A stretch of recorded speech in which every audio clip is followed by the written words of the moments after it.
Méditation du 19 avril. Les premières choses. Au fils de ses concubines, Abraham fit des donations. Genèse 25, verset 6, version Tob. On dit que Boston est la ville des premières choses. Le premier métro du pays y a été installé, le premier parc public, la première école publique. Graham Bell y a passé le premier coup de fil. En parcourant ces rues, on comprend qu'il s'agit d'un espace d'innovation. Quelque chose de similaire se produit lorsque tu te promènes à Florence. Cette ville respire le souvenir de la Renaissance et la créativité de ses habitants. Il suffit de s'arrêter aux esquisses de Léonard de Vinci pour découvrir engins volants, parachutes ou ponts pliants. Le nouveau se construisait à chaque instant. Il y a des personnages dans la Bible qui avaient ces caractéristiques. Les commentaires juifs du début de l'ère chrétienne disent que Noé fut le premier à faire 4 choses. Il a planté pour la première fois une vigne, voir Genèse 9, verset 20. Deuxièmement, et à la suite du succès de sa plantation, il a été le premier à s'enivrer, voir verset 21. Troisièmement, il a été le premier à maudire, voir verset 25. Et Canaan en a subi les conséquences. Et quatrièmement, il a été le premier à proposer l'esclavage, voir verset 25. La vérité est que ces innovations n'ont pas beaucoup amélioré le monde.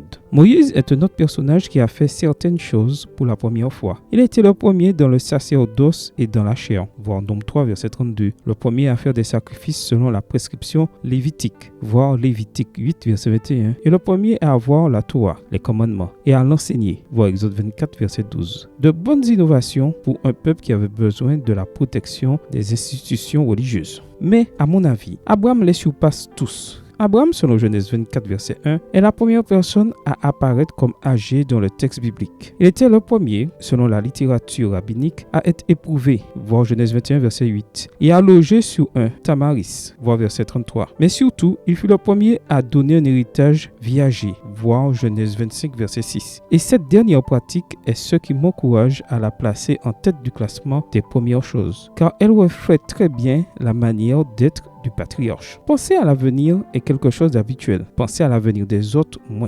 Penser en plus à l'avenir des autres au détriment de soi-même est très rare. Abraham voulait le meilleur pour tous ses enfants et n'a pas hésité, malgré ses sentiments de père, à investir dans ce qui semblait être une perte économique et émotionnelle. Faire des dons à ses enfants, je comprends, ne serait pas aussi difficile que de les voir s'éloigner de lui. Mais sa perte pour ses enfants était un gain. Et, en bon père de famille, il a fait ce qu'il avait à faire pour leur donner un avenir stable. Une innovation qui, jusqu'à aujourd'hui, devait rester dans les mémoires et être pratiquée. Amen. Bonne journée à toi et que le Seigneur te bénisse.